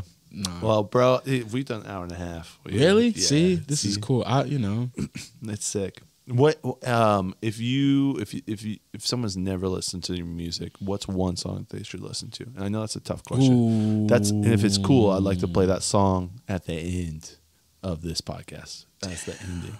That is tough. I know that the hardest question I've asked you all night. Yeah, that is tough. One song. It's gotta be on Spotify because that's what I use. Okay, that helps narrow the search down. If I had to go with one song, I'm about to make this up as I go along. I have a song. All right, I got one for you. Okay. I feel like this would be a good one. I have a song called. I hope this is on Spotify. It's called 90%. Okay. It is a. What album is that on? It is on Cleanliness is Next to Godliness. Okay. I have a lot of music. I have a lot of music. I love that. Man. I have a lot of music out. That was I have this thing where like one of my favorite rappers is a guy from Indianapolis. I think he lives in LA now. His name is Flacco. And he's like from, I think he's born in Indianapolis. But he has like, he would just always just like put out a lot of music. And I just always remember thinking like, dude, like how you're gonna like run out. And to this day, he's like still just like constantly dropping music and like projects. And he's like, always been one of my biggest inspirations. I actually like I pattern like the way that I perform, and I tell him this all the time. The way that I perform, I pattern it after him. Just like how crazy like he gets like screaming and just like yelling and shit. I love it. I remember like he was one of the first like shows that I went to, and I just remember just being in the audience like mouth open like what the fuck, like that was amazing. Like yeah, what did I just witnessed? You guys do this next month too, right? Okay, I'll be here. But yeah. Shout out to Flacco. But 90%. Yeah, it's a cool tune. It's a lengthy song. That's fine. I can't remember. I can't remember exactly what I'm even talking about on the song. And I will say this. This is like a rappers being honest moment. I don't be talking about shit a lot of times. I don't be talking about shit. But the beauty of it is most rappers don't. Right. Oh, yeah. And there is like there's like an allure that just comes with like rapping and like believing in what you say, no matter what the fuck you're saying. And I think I am mastering that. You know, I just be talking, you know, I just be podcasting on music, on beats. You know. Yeah, and people love it. People seem to enjoy it. Yeah. I've so far so good. More good critiques than bad. And you know, in the almost 10 plus years I've been making music, so I'll take it. You know, it works. I got some cool shows coming up. Oh, yeah, May 25th. Plug them. Okay. My girlfriend would kill me if I did not do this. I am in a collective called Homegrown Hype. Yes. We are a local collective here in South Bend, Indiana, or you know, that's where the playing cards came from, right? That's where the trading cards came from. Yeah. We were like drunk at the bar one night, and it initially I just wanted to make like trading cards for like the other rappers in the area. Like I wanted to keep it super exclusive. Yeah. But then like, you know, it got big. The brand got big. Yeah. And you know, the idea blew up. And I'm glad it did, because it would my original vision was extremely selfish, and it would not have worked out for us the way that it has. So I am glad that I listened to people that are smarter than me and that, you know, that have more business savvy than I do. That's another lesson in this podcast. Keep people around you that know more than you do. Yeah. You know, at least one or two people that, you know, never be the smartest person in the group. You know. Oh yeah. I would hate to be, you know, because don't follow my lead. Yeah. We're gonna be all over the place. But yeah, the trading cards have been great. We've been doing them for. This is our third year now. Yeah. So, you know, every month we release. We've been kind of switching up our process, but basically we have like a set of, you know, particular people or places. Each month we kind of like, you know, highlight you know, someone in the community or something in the community. It's been great. It's for us. It's been cool because we are learning a lot about new things and new people, new places in the area. You know, it's allowed us to opens up doors, I'm sure. Yeah, like, you know, new places to go get food or new places to check out this or that, you know, like, you know, it has allowed us to appreciate the community a lot more, and kind of vice versa, you know, like, you know, we've gotten a lot of great feedback from businesses that have reached out, like, you know, we love, you know, that appreciate what we're doing, and, you know, that are, you know, buying into, you know, what we're all kind of preaching in the community, just like coming together, you know, using your resources, pulling your resources, you know, being and more than that, our motto is growing your own flowers, and it's really just, you know, whatever you're doing, you know, take control of it. You know, like, you know, at the end of the day, you are responsible for, you know, the output that you have into the world and into your community or whatever you're doing. You know, there is a level of, you know, where help is important, support is important, but, you know, it starts with yourself. You know, if you're not doing the proper necessary things to do it, you know, getting people to help you is harder. You know, if they don't see you kind of making those steps on your own, and that's something that we've been kind of trying to you know, get people to buy into, like. You know, that's the first step. You know, you know, art is really becoming a business. You know, like, and it always has been, but it's a lot easier now to get into it. It was elite, it's more, and now it's everyone has access. Exactly, everyone has access to it. Like, it is so much easier to do it now. But at the end of the day, it is still business. Like, you still have to learn the ins and outs. You gotta read some contracts. You gotta play ball a lot of times. You gotta have meetings over and over again saying the same things. Like, you have to be prepared for a lot of those situations. And, you know, and I know as artists, like, we don't care about that shit a lot of times. Like, you just want to create. But you can get screwed. You know, but you can get fucked up, you know, by someone that you think is cool. You think loves you. You know, shit can go left in this, because it's business at the end of the day. Like, it is something that people are spending and investing millions and billions of dollars over, you know, across the world. You know, like, is the reality of it. So,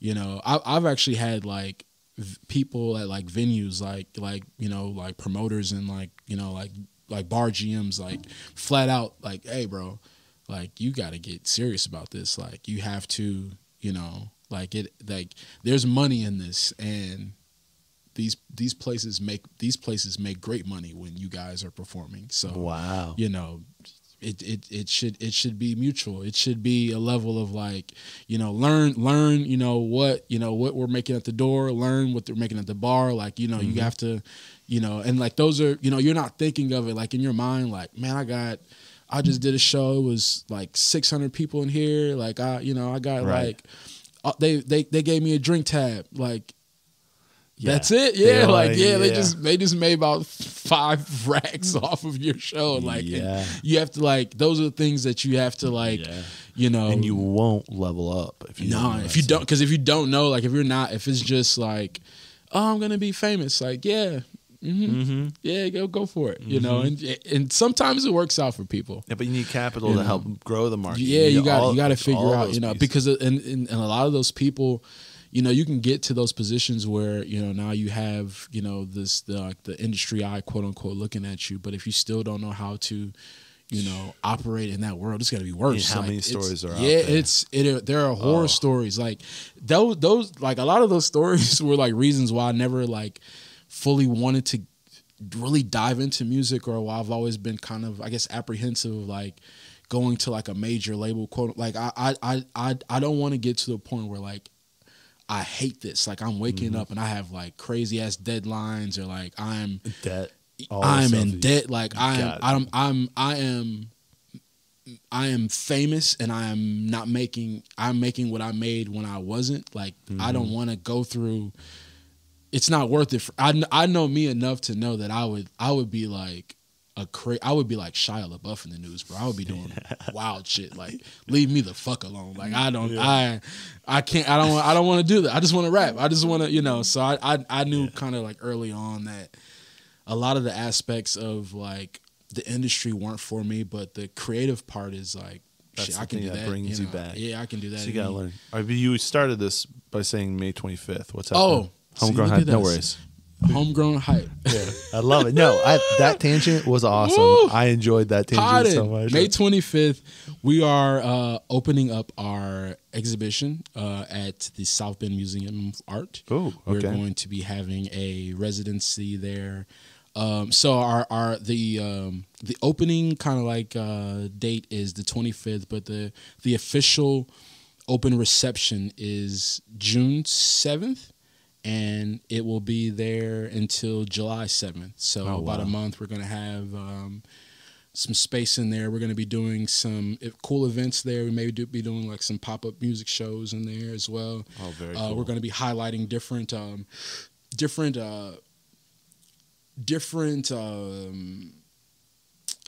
artists or businesses that we featured in our cars. We're going to be periodically highlighting some of those places and people during our exhibit. We're going to have a bunch of cool, fancy stuff. We got some new merch on sale. So awesome. If you guys want to come check it out, I think it's like...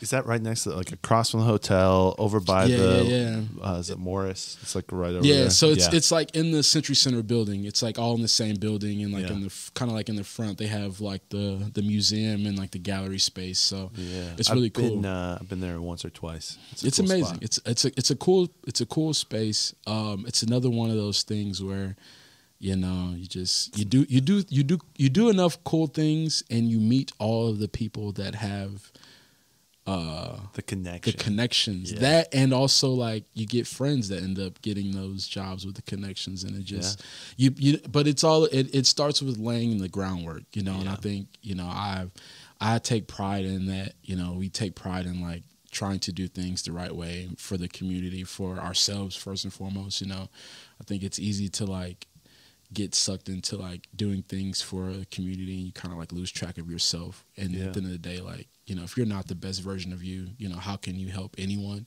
So true. So those are the things that we're always trying to hone in on. But yeah, May 25th, South Bend Museum of Art, Homegrown Hype. Check us out. Dude, that's exciting. Yeah, that's right down. That's like 10 days from now. Yeah, it's cool. Yeah. We've been working overtime. We got like a bunch of stuff that we're trying to just plan. A bunch of we're gonna set up like a listening station. You know, like you go to like the old record stores with the headphones. Yeah. We're gonna have like a listening station full with like local music, all local music. But yeah, you know, we're just our biggest thing is like trying to continue to practice what we preach. You know, we want to continue to push local art. We want to continue to supply outlets and spaces for local. You know, not even, and now we're just stepping into like local, you know, like beyond local art. We want to just push local things all the time. Yeah. You know, this is not Chili's. You want the local Chili's. Spot, this right? is like, you know, where we live, take pride in these places, you know, support them, you know, share their posts, whatever you can do. You know, the world has changed, so change with it. And these restaurants are probably bringing in that music sometimes. Yeah, and doing stuff and like that's that. like that's like the cool part. You know, symbiotic. It's easy to get like a venue to buy into you if like you're going to like get their food every few weeks. Like it may seem like, you know, I don't know. It's like it's business. Like it's whatever. However you describe it, it's the way the world works. Yeah. If I am a customer of yours, you'll be a customer. After a while, it's like, man, like I really want to do some live music in here. Who do I know? Yeah. Man, that guy that comes in here that gets tacos every 3 weeks. Yeah, that's the one guy. He's mentioned it before, and it's like something that simple could like catapult you to, you know, things here and there, and like, you know, if it's. And who else goes and gets tacos there, right? Exactly. You're the person who works here, and then now you're booked for like a taco party, like a private taco party. You're like, you know, it's only up from there, right? I love it, man. You got any other shows coming up? Let's see. I'm doing that. I am doing. I'll be at South Bend Brew Works June 5th. I think that's a Wednesday night. That's a great spot. I love Brew Works. My neighbor works there. Who's your Hope. neighbor? Her name's Hope. Shout out to Hope. That's the homie. Yeah. Hope is cool as hell. She's lit next door. Yeah, really? She's so cool. Yeah, shout out to Hope. No way. Hope is Hope pops up at the shows every now and then. You know, Hope is really cool. So yeah, I'll be there. That's another great place. I love Brew Works. I've been there twice. Yeah, you got to put the cap in the. Yeah, I love that. You got it. You are you a pizza fan? I love pizza. So you gotta get. This is the HeyZeus special. Okay. You gotta get just the pep. Okay. The pizza. Mm-hmm. You gotta add the ground beef. Oh. And you gotta add the pesto. Tell them I sent you. Bro. Okay, that's the, I'm down. You know, that's pepperoni, ground beef, and the pesto. Like the That's exclusive, bro. I don't even know. Tell them that I said it's okay that you can get it. Bro. Okay. I don't think they let people get that, but that's the. HeyZeus told me I need that. Okay, yeah, you know, I got you. I'll drop names for sure. Yeah, go to Jose. Say Jose, I need the HeyZeus pizza with the. You know, he's gonna. Yeah. You know, but yeah, that's the spot. So yeah, I'll be there June 5th. I think I got some other things coming up in June. I can't remember the dates. I know I'm doing Vibes Fest this year. That's going to be, I think that is July 13th at Howard Park. It's going to be really cool. I'm doing Yart this year. I think that is, I want to say that's September or August or something like that. It's coming up. Time is like zooming by. Yeah, oh yeah. Yeah, this is like this is almost halfway through this. Yeah, this is crazy. And like doing the prepping the museum stuff has definitely killed like the past like couple months. We've just been like focus. Now that it's here, we're like, we cannot wait until this is over. We just want to go on vacation and not talk about music for a while. But yeah, that's got a lot of cool things coming up. Do you have a place where people can find this? Like, do you have a place that's like central where you're posting your shows? Facebook and Instagram. Well, honestly, I use all of my socials and I kind of just like post the same. Yeah, across the board. Yeah, across the board. You know, keep the branding. Consistent. But yeah, if you want to find me on any of your social media platforms, I'm there. HeyZeus. Mm-hmm. That's the name. I'm always posting the schedule. I'm always posting little music snippets, and I will post a lot of like Frasier stuff and MCU stuff. You know, I've been watching X-Men a lot lately. You tapped into X-Men, bro? I'm not. Oh, bro, you gotta tapped in on it. Bro, yeah. Back when I was young. And so they brought that show back. It's like up to date though. Oh, like, okay. It's like a continuation. Like where they left off back in '96. This is X-Men '97. Oh, it's legit though. Like they got the same voice actors. Oh, really? Yeah, bro. It's gonna pull your heartstrings. It's elite though. You gotta check it out. Okay. It's vicious though. If you know, it might. I was emotional. I've been rewatching Avatar with my wife. She's never seen. I don't know if you ever watched it. I've actually never either. Bro, you gotta watch it. So I grew up with DBZ, and I was kind of like anti-Avatar for the longest. Like that was your I would like got into a lot of like arguments, like man, I'm not gonna but I've always heard how good it was, and so like I need to like, and it's like it's pretty lengthy, isn't it? It's 3 seasons. Oh, that's not bad. Like 20 episodes a season. So. Oh no, that's not bad. It's really that's not bad. That's not bad for anime. Actually, that's solid. Yeah, they get pretty. They Crazy. get real lengthy. 100 episodes a season. I can't. I don't got time for that. Let's dabble a little bit in anime, but it's. You check out Invincible? I haven't know. Oh, we gotta have another pod, bro. We just gotta talk about we just gotta talk about shows, bro. I have it. Yeah, we'll check. So that's good. Hey, all right. So HeyZeus on all platforms. Yeah, man. Dude, thank you so much for coming. Oh, anytime. Really, if you ever need a co-host, anytime. Come and chat some more. Yeah, bro. I've been trying. I also enjoy having like multiple people and just having like a round table. Yeah, because I had when I had 10% on, I had Dre, Quick Q, and I think I checked a little bit of that out because I downloaded. What's the pod app? It's probably Podbean, maybe. Podbean, yeah. That's where I host my stuff. Yeah. I've been chapping in. Yeah. I do my research. I appreciate that. I do my diligence. Yeah, I do. I have it on all platforms, but Podbean's where I host it. Oh, nice. And it's I did a lot of research, and when I was kind of deciding how to do it in Podbean, it's my content. I can do it for free and elsewhere, but then it's their content, like Spotify's content. Yeah. They get a piece of the pie. Yeah. Or if they don't like what I'm saying, they just completely delete it. And with Podbean, I always have my stuff. So you can have like just rap battles on your shit. Yeah. Well, during 2020, I said stuff about COVID. We were just talking about it. Yeah. Well, a lot of that got kicked off other platforms, but on Podbean it stayed. Oh, that's trash. But that makes sense, though. Yeah, it's kind of nuts. So, anyways, I appreciate you. Anytime. Appreciate you coming. We're going to finish with a little bit of 90%. You know what I mean? Let me unmute this. Yeah, check him out. All platforms. I'll link it below. Zeus, thank you so much for coming on, bro. I appreciate it. Let's see if this...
Telling me like I don't understand.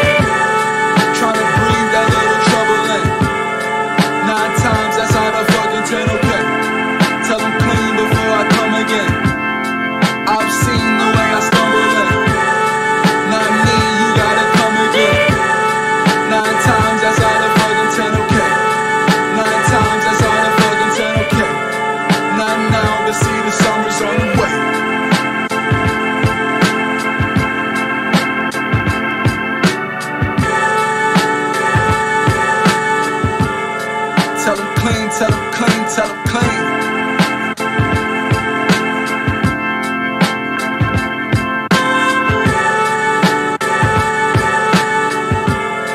Tell them clean, tell them clean, tell them clean, tell them clean, tell them clean before I come again.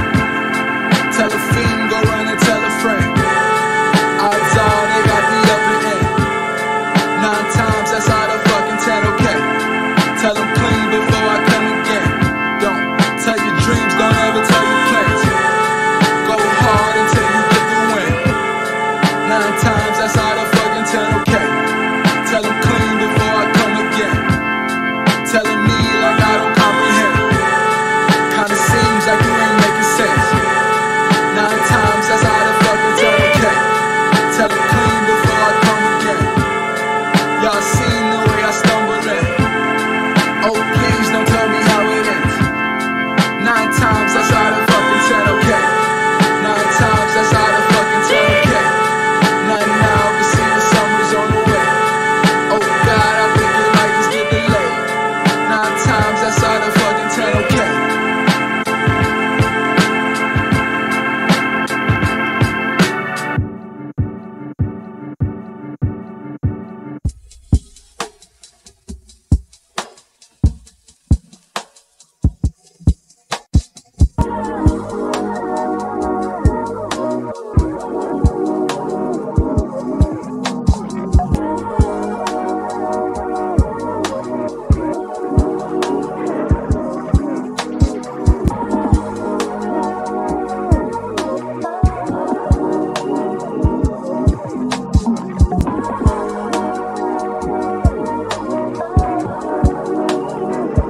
Okay, fuck it, I'm 9. Hello? No, I'm recording. I would never record you. Can I call you now? I swear. I'm almost done. Almost. I swear. Like 90%. Okay, fuck it, I'm 90% immortal. I'm 90% immortal. The other 10 will ensure you that even though niggas cordial, and even though women cordial, it doesn't mean that they for you. They getting slicker than oil, and penny pinching the soil. The tension thickens and boils. It's like they sent to destroy you. With weapons formed against you, think I forgot to mention you're 90% immortal. You're 90% immortal. The other 10 probably bore you, but I've been sent to ensure you that the benefits of the loyalty. How you feeling like royalty? Pay attention, you're spoiling. The ending like the beginning, depending on how it's coiling. Who you kidding? You're toying me. The weapons formed against you, think I forgot to mention they're 90% immortal. They're 90% immortal, the other 10 ain't important, so ain't no need for extortion. The information is soaring, the indication is glowing. I meant to say that it's glaring, I'm kinda faded and staring. You got me jaded and swearing, it's complicated. Preparing my words before I blare them. I swerve inside a panic with weapons formed against you. Think I forgot to mention I'm 90% immortal. Yeah, I'm 90% immortal. The other 10 is hearing and seeing with baby twin. We grin and sip again, convinced it's for the win. We toast and go again. That's 90% efficiency. Yeah, 90% efficiency. Hope you fresh as it's meant to be. Clean it before you visit me. The weapons formed against you. Think I forgot to mention that.